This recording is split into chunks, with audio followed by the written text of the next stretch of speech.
ବୋଉ ଆଜି ଖାଇବାରେ କଣ ହେଇଛି? ଆଜି ଦେଖଉଛି କଣ ହେଇଛି ସବୁ।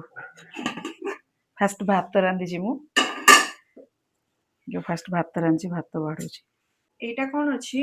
ଏଇଟା ତାପରେ ଦେଖ ମାଛ ତରକାରୀ କରିଛି, ରୋହି ମାଛ ଝୋଳ କରିଛି। ଆଚ୍ଛା। ଏବେ ମୁଁ ବାଢୁଛି।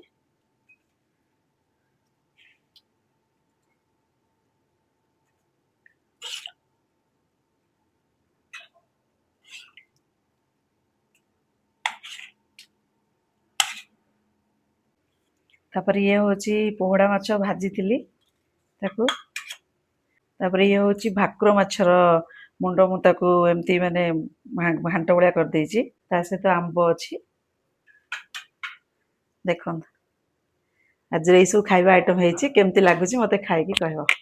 ସବୁ ତ ବହୁତ ଟେଷ୍ଟି ଟେଷ୍ଟି ଦେଖା ଯାଉଛି।